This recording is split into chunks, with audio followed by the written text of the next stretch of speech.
Hello, YouTube. Let's do a quick one-off today. I'd like to review this Trois Rivières Old Rhum Agricole for you today. So this is interesting. This is a 14-year-old, 2005 vintage, put in cask, so distilled and put in cask on June 30th, 2005, bottled on June 28th, 2019, making it basically 2 days short of 15 years old. I don't know why they didn't just let it go the extra 2 days. But anyways, this is 14 years old, bottled at a cask strength of 48.4% alcohol. Cask number S-42, which was, and this is the important part, Limousin oak. So Quercus robur, the same stuff they age cognac and Armagnac in. Now, this is interesting for a whole number of reasons. Let's start with the fact that if you look around the country's K&L, a few places in New York, you will see very similar store picks to this one. This one is marked as a Binnys store pick. I think the stuff at K&L is almost identical. So I'm wondering if there was actually secretly some cask splitting going on in the background, because also there's no mark of how many bottles was produced by this rare, delicate, and exclusive cask pick. Anyways, but that's okay. You know, if Binnys only took, a couple dozen bottles and K&L got the rest, who cares? It's good rum. Let's pour that. Okay. Where do I start with this? So Trois Rivières is also a city in Quebec, but in this case, it's a long-standing rum agricole from Martinique. They did used to have their own distillery at some point, and then it shut down in 2004, and production switched over to Lemony. Now, Lemony is fascinating, almost the diamond distillery of Martinique. You can think of it that way. It's basically kind of the descendant of, probably like a half dozen or so other distilleries that just kind of died out, and then their stills migrated into this huge facility, which still makes those lines on the different stills. So that's kind of cool. It's never had, quite the Lemony's never had quite the heritage and the terroir that, say, a Naison does, but they are the largest distillery in the French Caribbean, which is kind of cool. So this was 2005, made right after the switch to Lemony, and they're pretty. Trois Rivières is actually pretty well known for these vintage releases. Again, the interesting thing is most of their lineup, as I recall, is aged in ex-American oak, so ex-bourbon, something along those lines. This is all, not just French oak, but Quercus robur, the common oak, the stuff, the heavier, darker Limousin oak. So let's nose this thing. Oh, wait. So I marked on here somewhere that they do tell you that it's 500 bottles. I have no idea where that shows up, but I did put it in my notes, so it's somewhere. Sorry about that. On the nose. Okay, so this another thing I did not note is this has a list price of about 130 odd bucks. I did not pay anywhere near that, but still, it is not inexpensive, and we have to talk about, why is it worth spending anywhere near that amount of money on a 14-year-old, aged rum agricole? I think you actually can make a pretty strong case for it, and you start to get there on the nose. If you drink a lot of like old cognac or Armagnac, 25, 30-year-old yak, or even if you're a fan of like sherried scotches, particularly the stuff that's aged in Spanish oak, which is also Quercus robur, remember? And you're also getting a little bit tired of that style. Like you want something that's a little bit of a twist on that. You love the French oak. You love the dried fruit, the black pepper, the aggressive black tea notes. You love all that stuff. but you just want something a little different, here it is, because you're switching out the grape distillate or the the malt distillate, whatever, and you're throwing in something, a base that is just behaving completely differently, and in particular, it's throwing a sour note into this, which is fascinating. This smells like French oak smothered in lemon juice, and it's absolutely lovely. So you're getting, prunes, sultanas, black pepper, just masses of black pepper. Getting some Ceylon tea in there. You're getting just all the stuff you're used to from 30-year-old Armagnac, say. Because remember, tropically aged, things happen real fast down there. But you're also getting the lemon juice, little lemon pith as well. This is some Virginia tobacco, like no, even really more Carolina tobacco, more still bright leaf, but it's a little more yellow. It's a little more tart. And then throw some Oriental tobaccos in there too. So very tobacco driven, but sort of soury tobacco. More lemon, some lemon zest, some limoncello actually. Like so you're, closing out a dinner in an Italian restaurant. Actually, some espresso in there too. Just a little bit of those traditional rummy notes of like seawater and tar. Those are in there. Actually, some more coffee going on now.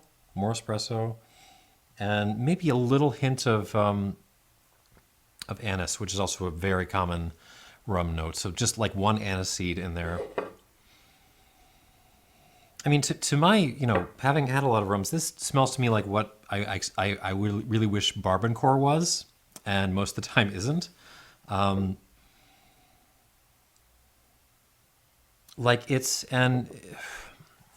No, I'm gonna save my rant on the next generation for after I give you palate notes on the palate.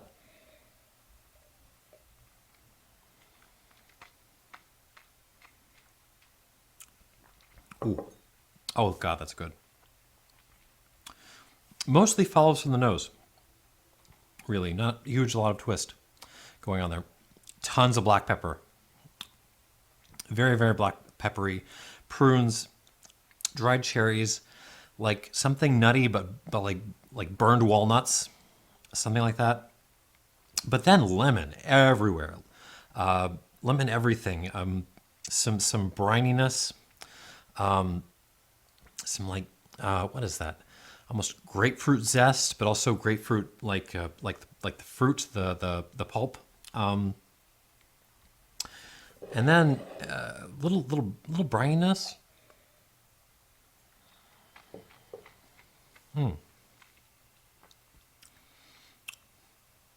Oh God, and wood tannins. It just lasts forever. This is very dry. I did the Dryathon video last year, I think, sometime. This would be winning that. Oh, Jesus. It just sucks all the moisture out of your face in this delightful way. So black pepper, overstewed black tea. It's slightly floral. There's this little hint of potpourri in there. A little bit of fennel.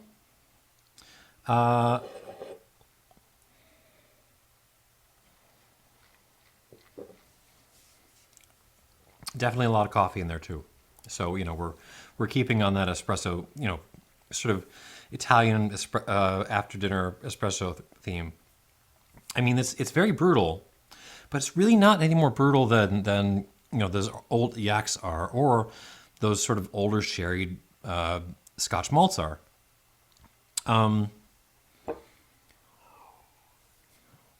It has this brutal charm to it, and well, okay, we're gonna get to that. I'm gonna add a squirt of water, really a squirt and a half,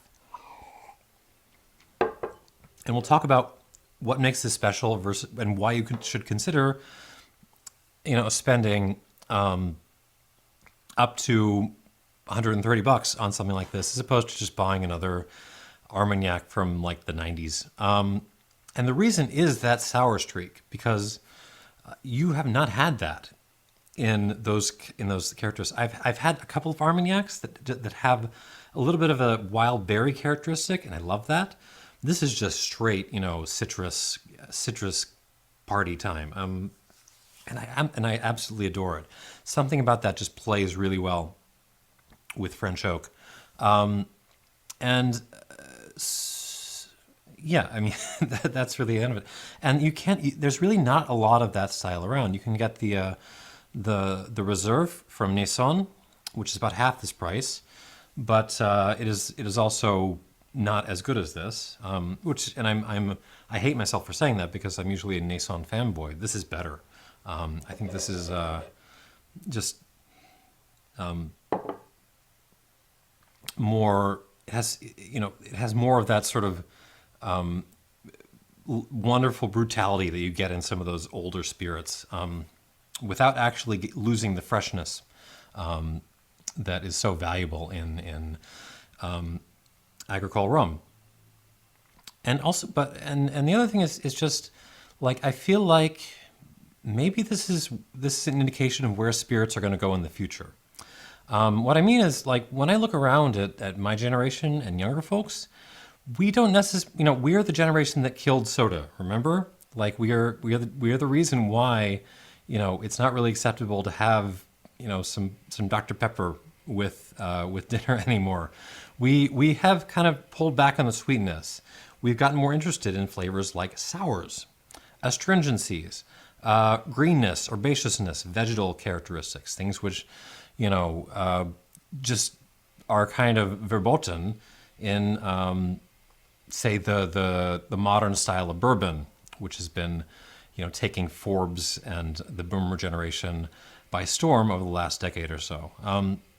We're my kin, my folks, we're moving in different directions from that. We want some of those other flavors to come in, and here you have a meeting point, like a middle ground between, like the crazy sours that you might get in say like Clarence or something like that, but also like the intense big woodiness that you get in a lot of whiskeys or a lot of Armagnacs for that matter.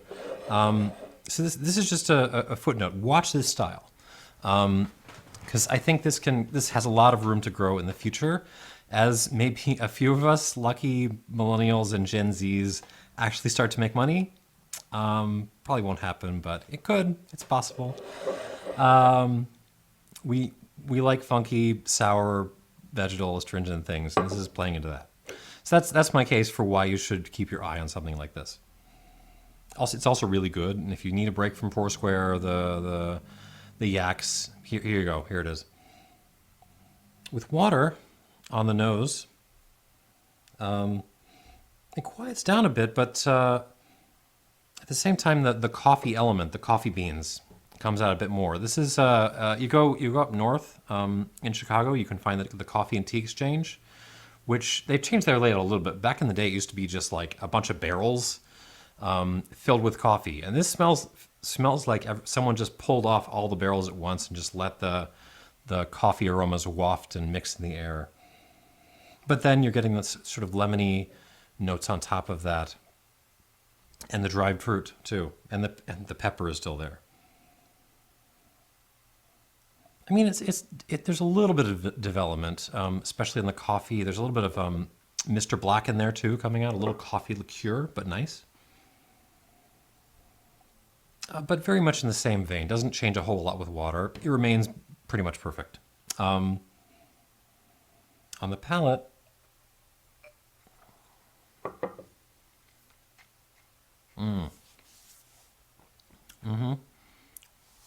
sweetens up. Oh, that's nice. Yeah, the wood sugars come out to play a little bit more. You also get more coffee. Get some Mr. Black. All the coffee beans from the Coffee and Tea Exchange, they show up. The tannins are also coming out to play a little bit more. The pepper, the overstewed tea. Also some more fennel in there too.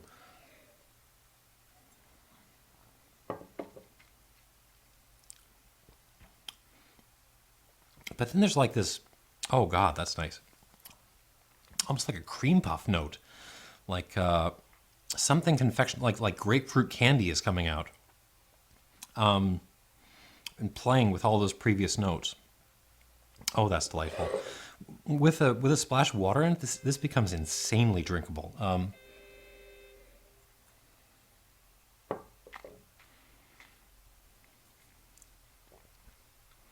Oh,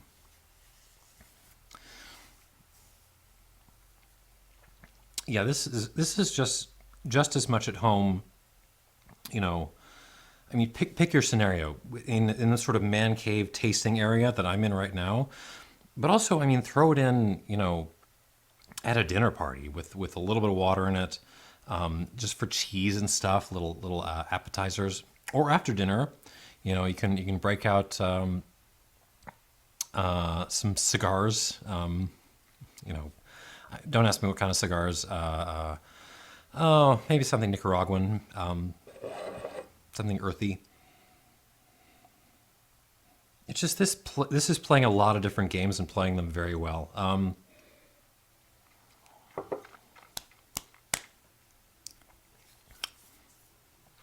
It's not edging itself into greatness.